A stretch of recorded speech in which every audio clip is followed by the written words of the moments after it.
Today, we talk about friendship. A recent YouGov poll showed that nearly 1 in 5, or 18% to be exact, of men have no close friends. It seems like men and boys have a friendship problem. Male loneliness is on the increase, and we are living in an ever more digital and isolated world. On average, teenage boys spend a whopping 6 hours on screens in their leisure time. Face-to-face interactions in the real world for young people are decreasing. For example, the number of teenagers holding part-time jobs, often formative environments where we make new friends, has dropped from 42% in 1997 to just 18% now. So this is an issue we all need to be mindful of. But how did we get here? Why do so many men not have any close friends? What does this mean for the long-term mental health of our boys? And how can we help our boys to build and maintain better friendships now and into later life?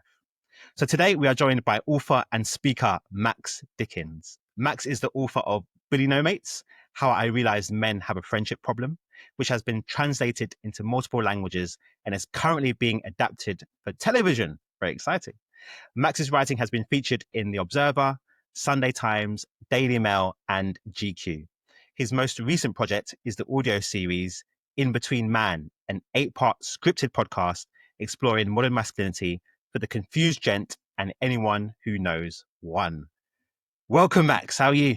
I'm very good, Elliott. That's top work, mate. That's lovely stuff. I need you in my subconscious mind. Let's get straight into it. The Cambridge Dictionary defines a close friend as someone that you have a strong connection with and like a lot. Now, I love that childlike definition. It's like, I like you. Do you want to be my friend? It seems that many men don't have many close friends. So talk to us about the stats around the male friendship recession for men and boys.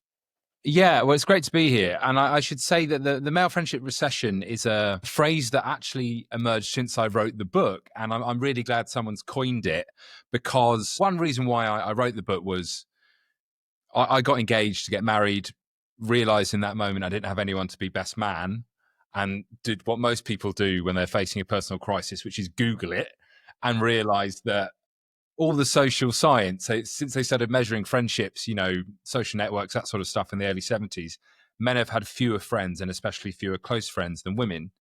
And then the book comes out and suddenly there's loads of attention on this stuff.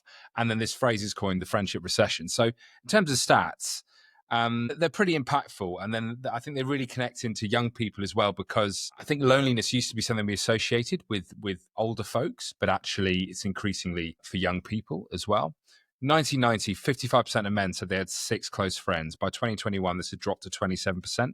Number of men saying they've got 0 close friends has increased 5-fold since 1990 to 15%. And what's interesting is there's a very big difference in the sorts of friendships available to men and to women. So in any given week, women are twice as likely to receive emotional support from a friend. And that is going to be something we probably return to. You started with a definition there, Elliott, of what a friend is. There's mates, we're kind of aware of that, but the close friendships where people really know you, there seems to be a bit of a dearth of those for men and boys. So you look at young men.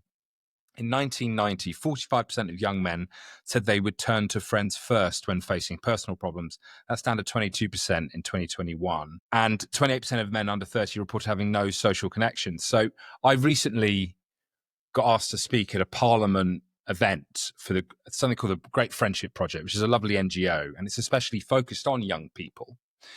And they shared this stat, which I had to ask them to afterwards to double check that this was true or that I'd heard it right. 16 to 24-year-olds are now 3 times more likely to be chronically lonely than those over 65, right? Wow. Which is, talk about things being turned on their head. Now, that's men and women, boys and girls, but there definitely seems to be a real problem with boys and men with friendship. And it's really important that we work it out early doors, because it's something that tends to compound as people get older. And actually, if you look at the pinch points of life for men, it's when you get divorced, bereaved, retire. Men are more isolated than women on average, and so they have worse mental and physical health outcomes. So we've got to get this early doors. And that statistic there about young people, I guess we've always assumed loneliness is an older age problem, when maybe you're less mobile and a lot of your friends have passed away. And if you have children, they've left the house. But to be 16, 17 and be lonely, at a time where you think that should be the most social part of your life. You're around people in education, you may have a part-time job, you've got all the time in the world. You don't have the stresses of life. So that is really, really surprising. Yeah, we're kind of touching almost on definitions here, and we can get very bogged down with this, so I should be careful. But I think one reason why there is a real uptick in loneliness in young people is that what is loneliness? It's a subjective feeling that my social world is not what I want it to be. Now, that's not the same as an objective measure. So I go on social media and I see people having amazing lives and friendship everywhere. And I go, well, my life's not like that. There's something going wrong with it. So I feel lonely. And then friendship is clearly connected to that, and is the number one way of getting out of loneliness is to be connected with people. And I think in person is a really important thing as well for young people. There's a temptation with so much of life mediated through technology that's how we end up doing our close relationships as well. Quite a lot of research that in-person friendships are where we really derive the well-being from versus online ones. And we probably will have a hybrid in our lives these days, but we need to make sure that it's a bridge to real connection and not like a destination that we get stuck in. Yeah, nothing can beat like meeting up with your friends. It's just something that you don't realize you miss until you do it. And then you get that feeling of like, we should do this more. And then you wait a year to see them again. Let's talk about like the impacts, especially on young boys, if we can, of not having friendship, of feeling lonely. How does that impact our health, our longevity?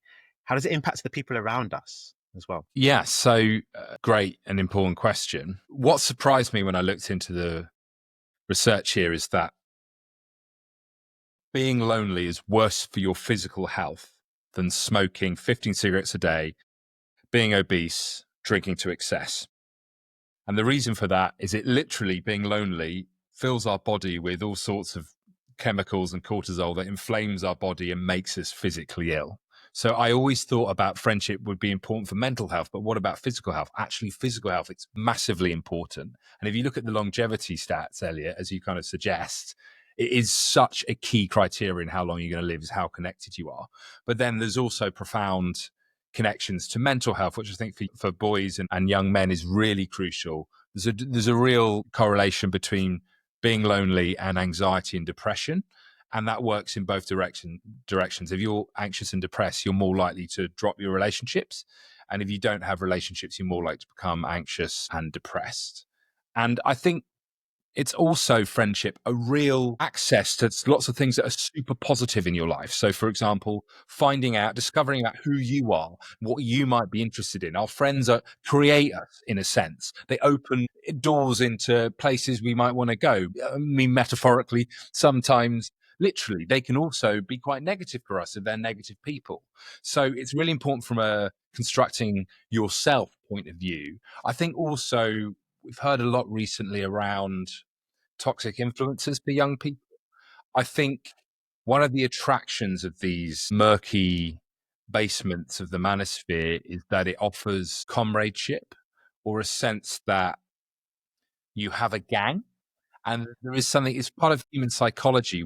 We want to be part of something. And I think if you are lonely, you're more connected to these extreme views. Ayn Rand talked about this decades and decades ago, but I think it's something that is, a negative impact here of isolation. We talked in a previous episode about the difference between being lonely and being alone, and that sometimes the two get conflated and that they're not the same thing. You can be in a room of people and still feel lonely because you feel misunderstood or you feel like nobody really sees you. And I worry, I think, with my kids and for other people's kids, that they feel like they have these friendships online and that's enough for them because they're not alone, they're with people, but that they're not genuine friendships. And so ultimately the loneliness builds. Do you think that's the case? Do you think that's happening now? I think so.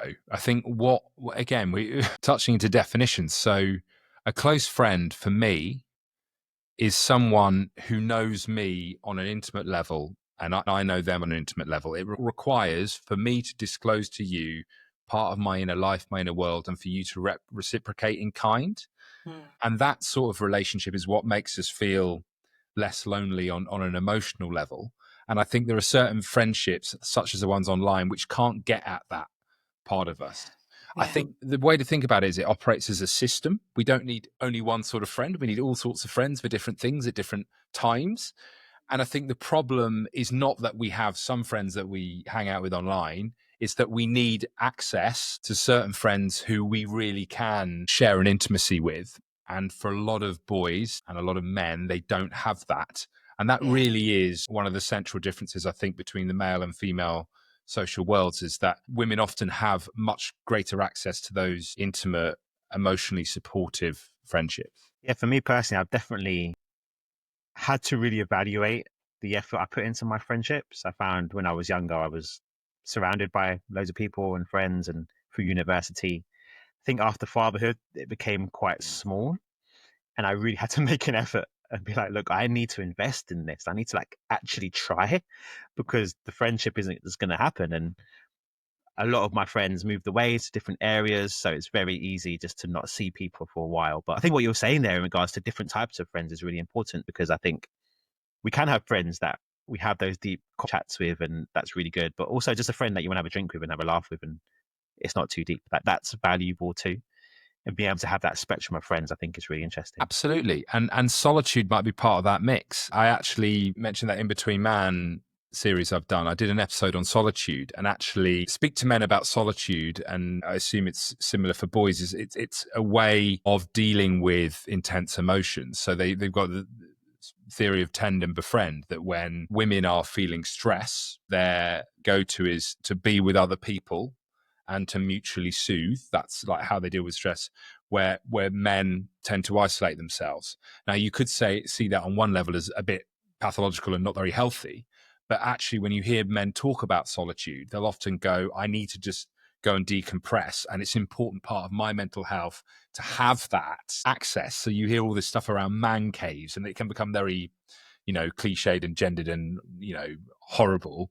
But when someone potters to the end of the garden and sits in the shed and just sort of, just kind of tampers with, making whatever they're making in there, it may be that they're just trying to I'm just trying to process something, and then I come out and I'm ready to go. So I think solitude can be part of the mix. So, it's important that we don't see friendship through only one lens. And I think this is really important, I think, for boys, is that there is an argument, there's a difference between what male to male closeness might look like and female to female closeness might look like. So sometimes the intimacy can be very covert, can be very active. I can know you through how you act.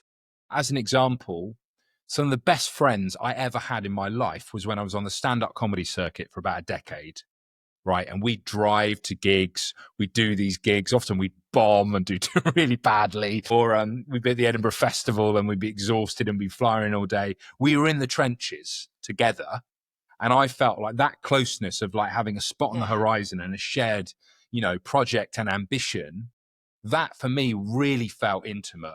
But did we know much about each other? Did we talk about our stuff? Not always. But I think those sorts of friendships can be valuable too. I think there is a slight danger when we talk about friendship and boys and men, that we can define it in a way that actually is blind to some of the friendships right in front of our eyes, and actually the sort of friendships that boys love and that men miss when they're gone. I guess that's why work is so important, right? Because you're working with people, you've got a shared goal and a shared aim. And for me personally, like with my Parenting Out Loud work, it's very solo. It's me a lot of the time. And doing this podcast with Joeli and Kaylee is amazing.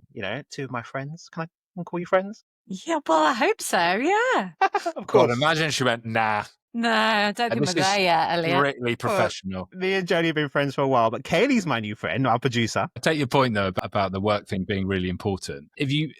Part of the research that I did, men's friendships, and I know we're talking a lot about boys today, but I think the principle is going to translate.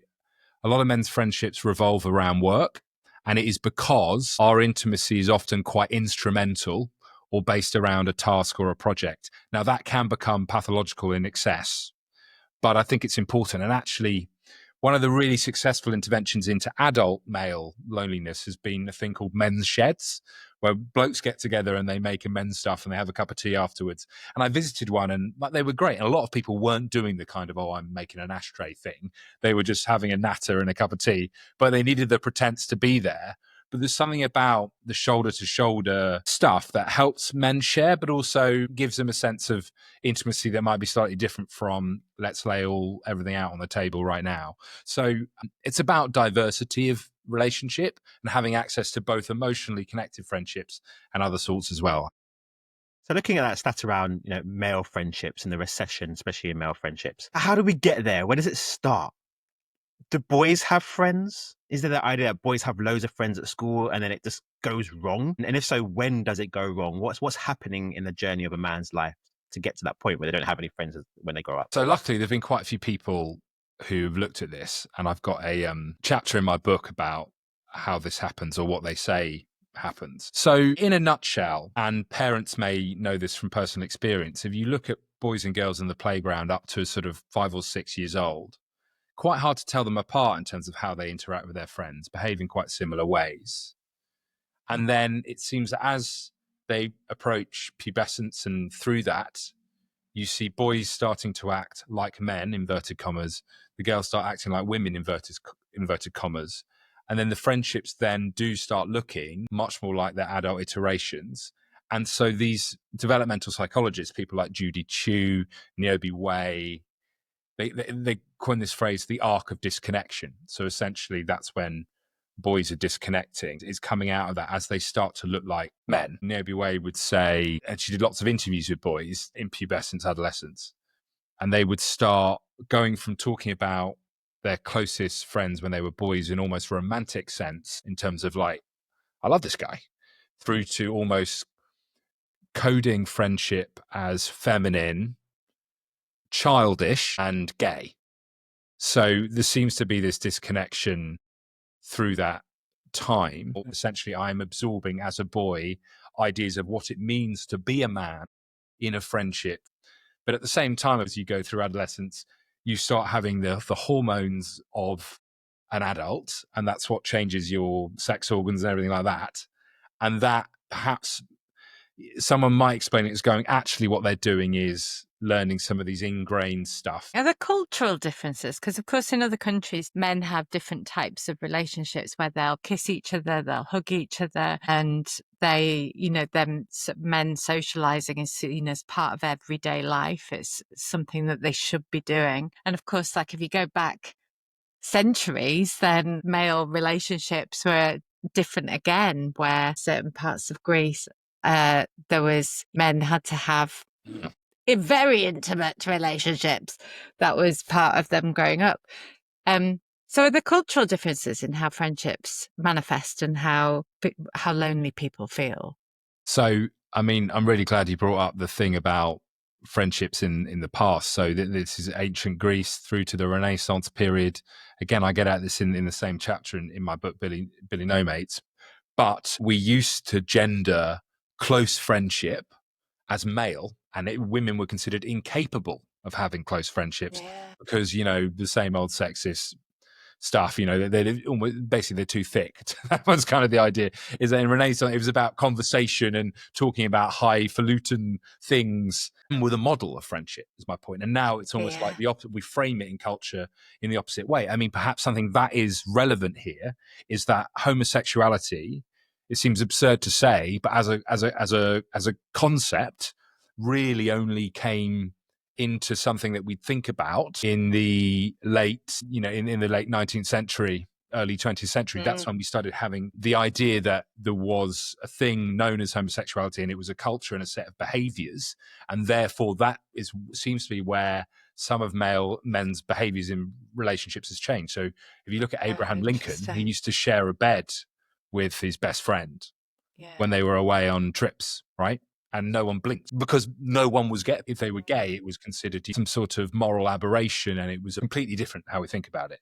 But in terms of, to go for your point about different cultures, you're right. If you look in different countries in Europe or Argentina, men will often kiss. Dubai, I've been told men will often hold hands. So there do seem to be different performances of of masculinity in different cultures and in friendships. In my experience of the research, tends to be in terms of physical intimacy, the demonstration is different, but perhaps the emotional intimacy is kind of similar across cultures. But this is very much exaggerated in anglicized, developed economies. So you're looking at the US, the UK, Western Europe, Australia, and it also is where most of the research has been done, to be honest. So, Right. but it kind of shows how much of this stuff is up for negotiation at the same time as accepting there may be some quite fundamental stuff that is hard to shift. Can you talk to us more, like when you spoke about the shoulder to shoulder and the face to face, and for young boys particularly, I remember just being a young boy and a lot of my interactions were like football. Do you play football? Are you good at football? With friends? Like, it was very simple. Yeah. Or it was WWF, as it was called back then, wrestling. It was like physical stuff that we bonded over, or dancing. I like dancing and music. So my friends were pretty much people who had the same interests in me. And as long as they liked that, everything else was irrelevant, really. Whereas I remember seeing like the girls talking to each other at lunchtime. And after thinking, what are they talking about? We didn't talk, we played. Like, they were having conversations.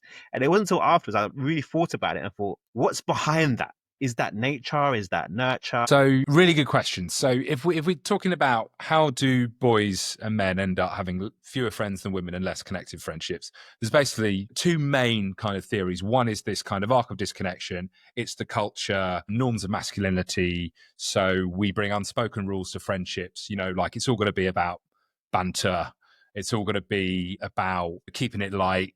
We build our friendships for comfort, not confession. That's what it's for. No outward displays of, affection in any way. So you go and watch men in a pub, the kind of group of men come together, they sort of grunt at each other and sort of like half a handshake or a slap on the shoulder. You watch women get together, it's this kind of Catherine wheel of joy, kisses everywhere. There's a blizzard of like smooches and just like, like, wow, God, this is wow. Whereas men are just like,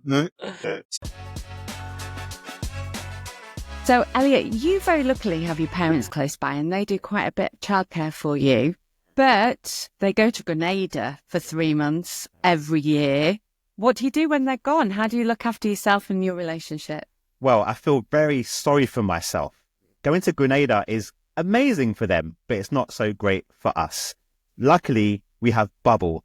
Bubble provides us with emergency childcare, backup childcare, and ultimately the opportunity for us to have date nights and also go to the spa every now and again. Because us parents, we need to maintain our identity. We need to maintain our self-care and our relationships. So Bubble is incredible for when my parents jet off to Grenada. Find and book background checked nannies and sitters who can be with you in as little as an hour. Trusted by parents you know. Like us, search Bubble Childcare in the App Store or Google Play Store.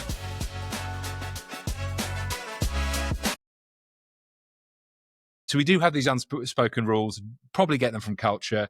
It adds to a vibe that perhaps certain things aren't permissible in that relationship. And those things are probably things that lead to intimacy. So that's theory one.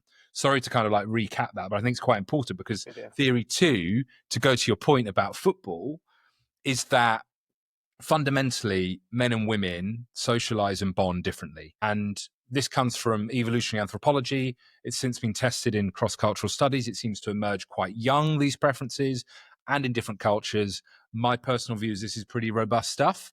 And I think we see it in our everyday lives, which is that the female social style tends to be one-on-one, based around talk, quite a lot of emotional disclosure in that talk. As a rule, it's a generalization, it's an average. Male social style seems to be generally in groups and based around a shared activity. You're doing stuff.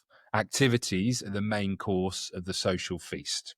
Okay, so what happens for men as they get older, they tend to lose the activities as they get super busy, become dads, things like that. The job gets pretty intense. And so their friendships drop off. And in terms of boys, it really is that context and having that space where socializing is going to happen. And generally it's in a space where there is an activity organized or provided. So the Lost Boys report from that came out that Gareth Southgate recently spoke about in his lecture, Dimbleby lecture, talks about the absolute crucial importance of sport for young men and boys in terms of engaging them, getting them interested in anything.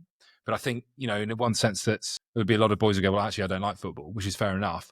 But they'll probably like something else, which is an activity, a hobby, a thing. And I think it's really key. I talk about for men, what you need to do is rewild your social life, find these habitats again, find these activities. But I think for boys, where are these existing? And we could talk again about maybe a third kind of thing that comes in here is like, are these habitats disappearing in our culture? Yeah, I think we should really drum home the importance of this. When we go through some tough parts of our life, like a divorce, a bereavement, and we look around and there's no one knows us. And then maybe we don't feel comfortable enough to actually open up and admit our vulnerabilities and how we're really feeling about the thing. And that can have quite devastating impacts, right? Because we look around, we're devastated through what's going on and there's no one around us. And then we think about male suicide, male depression rates, the fact that men are more likely to be addicted to alcohol and drugs and gaming. So talk to us a little bit about why this is so important. I think sometimes we can think, oh, friends are good. It's good to have friends and it's fun. But actually, it's really important to our longevity, our health, the quality of our life when we are on this earth as well. Yeah, absolutely. It's the foundation of resilience.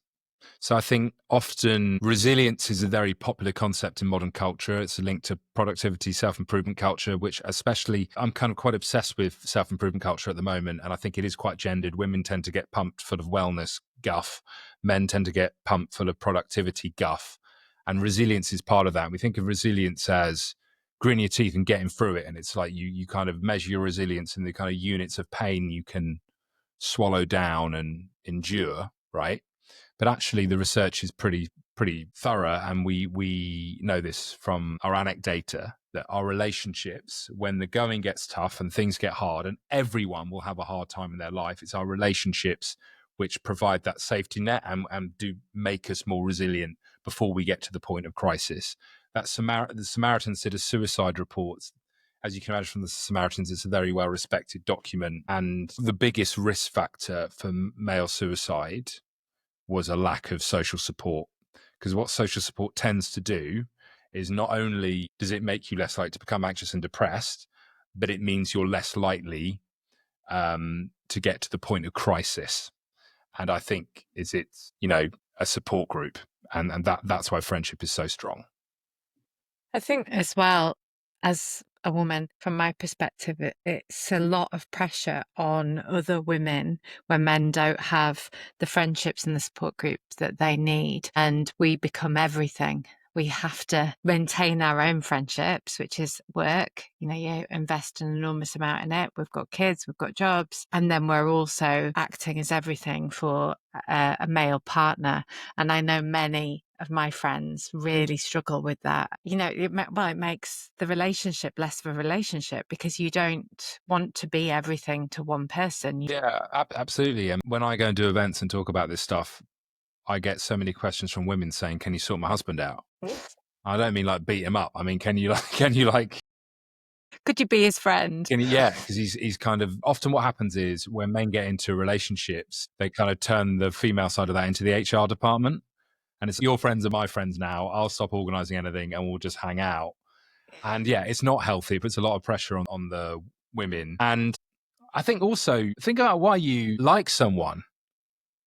Why do you first start fancying someone or falling in love with them? You like who they are, and you like who they are because you see them in different contexts and different slithers of life, different versions of who they are. And I think you want people to have a life outside of the relationship because you get to see that side of them. And also they bring stuff back, which can be important and valuable. And they're going to be in a better mood. And it builds resentment, doesn't it, for women? And then that means your relationship's in a mess as well as your friendships. And it's just a spiral. This is definitely not for women to fix their partners. If I go and talk about men's health or fatherhood, a lot of women will ask me about their partner and say, I'm concerned about them. So how do you respond to that question when a woman says to you, husband's struggling, what advice do you give them? I think one thing is to give their partner permission. Because I think on the positive side, sometimes men, they want to be around, they want to be available, they want to be, giving to the relationship and giving to fatherhood. And they feel to develop a social life outside of that is perhaps selfish or would not be welcomed. Actually, the opposite is true. I really want you to do that. I think it's also just sharing that it's important to you and you think it's important for the relationship and to, just articulate it as a need you've got. And generally, I think men like to be helpful, and they'll go, right, well, I better go and sort this out. But also, I think to kind of take it away from the stigma of loneliness and, you've got no mates, is for me, friendship is intimately connected, and it's connected to the thing about activities. Is, are you engaged in the world? Are you curious? Are you alive? Have you got stuff you want to do and learn? Like, have you got a hobby? Like, generally, friendship grows on us like a suntan when we're moving towards another direction with someone, right? Like, what do you want to do? And find a space where people are meeting regularly to do that thing or learn that thing. And that's like a number one hack, I reckon. So, like, for example, I'm joining you from Surbiton, where we moved, and I didn't have any social connections here. So I joined a CrossFit gym. After a month of going to this CrossFit gym and enduring the horrific workouts, someone walked up to me after one and said, oh, you look like you hate the gym. I was like, oh, thanks so much. How kind. Let's be friends. Yeah. So there's a whole secret WhatsApp group for people who hate the gym. Because the gym's called Motion, and this WhatsApp group genuinely is called Slow Motion. I was like, right. So they invited you to join the WhatsApp group because they said you looked like you'd fit in. You look sweaty and depressed. I was like, well, that's, great. You'll enjoy curries. I said, yes, I would.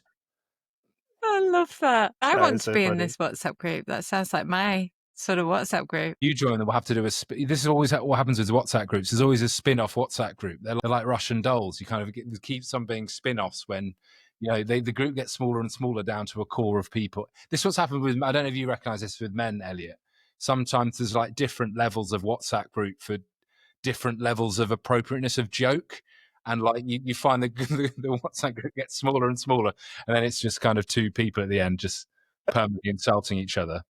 So I think your advice for on that question was really good, because it is a thing, right? And we get a lot of women and mothers that listen to this podcast. I think would really appreciate that.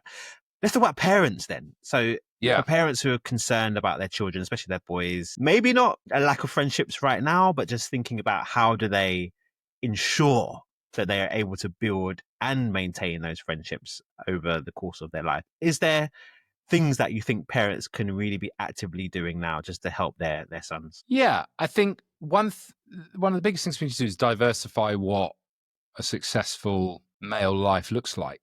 And this was a big thing for me, realizing it when I wrote the book. And psychologists do this thing where they're called self-construals tests, right? And women tend to have an interdependent self-construal. So they'll often explain themselves through their relationships. They'll go, I'm a mother, I'm a wife, I'm a daughter, I'm a friend. And they'll also talk about other stuff as well, but they'll lead with relationships. Men tend to have an independent self-construal. So they'll lead with the stuff they do or they've done, and then they'll get to the relationships towards the back end. Like how we identify ourselves, as in what we see ourselves as valuable for, and therefore what we aim our life at, is not always relationships. And I don't think, I certainly for myself, I managed to ruin my social life through being obsessed with other things to do with achievement predominantly, and I stopped showing up, right? That was really about identity. And it's partially me, but partially I think in culture, I thought that's what successful man is. So I think thinking about definition of success is a big one. Developing that skill of intimacy. Think about what helps people have friends. I think you can put it into three categories. One is supply, other opportunities to socialize. As a boy coming through school, there should be quite a lot. As adults, there are less of them, and we've built a society really unfriendly to friendship. The supply is going down. The second pot is demand. You've got to show up. Again, we've built a society where people seem less interested in showing up to things. But then the third one is skills, developing those pretty simple soft skills. And it's absolute nuts and bolts. For us to be friends, at some point, we're going to have a conversation. You're going to have to talk. I'm going to have to listen and then respond. And we're going to keep doing that. So simple stuff like, can you listen in an engaged way? Can you respond with kindness and empathy? Can you sometimes self-disclose so I feel I'm getting you and not a performance of you? These soft skills are things I think people can develop. And then once they've got that kit, then they're much more likely to be able to tackle the world in a way that they're going to make friends. I've got some other kind of tips as well, which we can go into, but maybe those are kind of key things I think about. I have forced my children to socialise now and talk to them about friendship a lot more since doing this podcast. So I every so often will say, how are your friends? And you know how important those friendships are, don't you? And they look at me like I've lost my mind. And I feel like I've lost my mind when I'm talking to them. But I also feel like some of this might penetrate and they might then think all the way through their lives how important their friendships are. And I, invite their friends over for sleepovers without them knowing sometimes, which can also get a bit awkward. But I've become really obsessed with making sure that they have a really good friendship group. But it's hard work, actually. It's a lot of work. It's a lot of work, and they might not always be grateful for it. Like I remember, like when I was growing up, my parents would have like mates over for dinner or parties or drinks. And the deal was me, my brother and sister would slap a smile on and we'd walk around refilling people's wine and giving people crisps and stuff like that. And we'd have to talk to people. You can opt out of it. It's like, that's what you do. You've got to be sociable. That's what a human being is. And at the time I was like, oh, for God's sake, I've got to go. But like now, I kind of have the skills. I think it's important. One thing's maybe connected here, and I've not talked about this anywhere else, and I thought I wanted to kind of share this with you today because I think It's an exclusive, Max. this is an exclusive. And I think sometimes we think about boys as being deficient and that we look at their friendships and we go, they're lacking something. And sometimes they are. And same for men. But actually, there are some things about male friendships that are actually perhaps really strong and we don't recognize them. So when I was writing the book, I did a big survey. I wanted to ask people, who do you prefer? I asked a load of women, who do you prefer being friends with, men or women? And having spoken to loads of psychologists and hearing about how bad men were at friendship, I was expecting the women to by and large say, I like being friends with women best. And also I have some male friends, but probably prefer being friends with women. But actually almost the opposite was the case. And when I asked them, why do you prefer being friends with blokes? They say all the things that the psychologists had told me were reasons why men were bad at friendship. Everything's a joke. It's really simple, right? We never talk about anything serious. It's straightforwardly competitive. Like all we do is play darts. Like these things. I was like, I've just been told that that's why we're crap. So there is like all sorts of research around the fragility of friendships. So women's friendships are more fragile than men's. They break up more often. And why is that? It's a bit like buckaroo, right? Imagine a friendship, you load a load of stuff onto the friendship. Men don't put much stuff on the friendship. So when it goes wrong, not much stuff falls off. In female friendships, because they are more emotionally connected, there's a lot more things to go wrong. Yeah. And female friendships are more demanding than male friendships. Male friendships are more tolerant and forgiving. There's a study from the Netherlands about male friendships, and this is generally what it's called. I don't like you, but who cares? Right? There's a thing around co-rumination, which is we're told all the time a really kind of healthy relationship is to talk about your feelings. But co-rumination is this phenomenon where I talk about my feelings, you kind of play it back to me or talk about your feelings in that area. We keep talking about them and we actually make ourselves sad. We make ourselves worse. You know, my point being is that emotional intelligence can sometimes be defined in a way that is all about disclosure and is not actually about some of the other things that are really fundamental to any relationship, which is sometimes you've got to forgive and forget. Sometimes you've got to accept that you can't load obligations onto this person. They're too busy. You know, all these things, I think, in some senses, because they're simple, men are and boys' friendships are quite healthy. And it's, again, coming back to, for me, the big theme of our conversation is like balance and diversity. It's not just about one kind of mode. And often the conversation around boys and men and friendship is, if only we talk about our feelings more. And that's part of it. But it's also only part of it. Yeah. Yeah, I think you're bang on there. And I was having this conversation last week actually with a mum friend who has a son and a daughter. And she was telling me about the trials and tribulations of her daughter and her daughter's friendships and the drama, the constant drama that was happening and fallings out and so-and-so hates so-and-so. And that I was like, I just don't have any of that with my boys. And she said, oh no, I don't have it with my son. I just have it with my daughter. And it did make me realize that it's different challenges with girls and boys. and that actually I felt quite relieved. I remember the drama when I was younger. I remember the psychological torment that other girls would put me through sometimes, as well as the joy of female friendship and the fact that you can sit and cry together and you can have these really deep relationships. But you know, it's give and take, isn't it? There are definitely downsides to that as well as positive. And it starts young as well. Like my daughter's having friendship dramas at like 4 and 5. And I'm like, you're too young for friendship drama. Yeah. Like, what? You just started school. And I was really surprised that you have to deal with it when they come home and help navigate them through it. And it's really, really, really difficult. But I think you've done an amazing job there, like sort of summarizing about the balance. You know, some friendships are just for watching the football and having a bit of banter and a laugh, and that's easy going. And yeah, there's other friendships where we do expect more from each other, and having the full range, I think, is really helpful. Talk to us about your In Between Man, your podcast, your series, your concept. What's going on there? So I was finding that since the book came out and got lucky enough to do various speaking engagements and various bits and bobs of media and stuff, I became noticing a lot about the conversation about boys and men. And I think it was often very focused on the extremes. People in the conversations were what I, seem to be very clearly bad people, backwards people, or sometimes incredibly modern, perfect, fully evolved guys. And I just felt like that didn't represent me or most of the people I knew and what I think the moment is, which is I think most men are not man 1.0 like their dads or their granddads, but they're not quite man 2.0 either, like this prototype new man. We're somewhere in between, muddling along, doing our best. And actually, we're kind of in a new world, half changed. And I think this liminal space we're in is not just about identity and we're not quite sure what to do. We feel like we've got these aspirations to be a certain way, but maybe we don't have the skill set for that.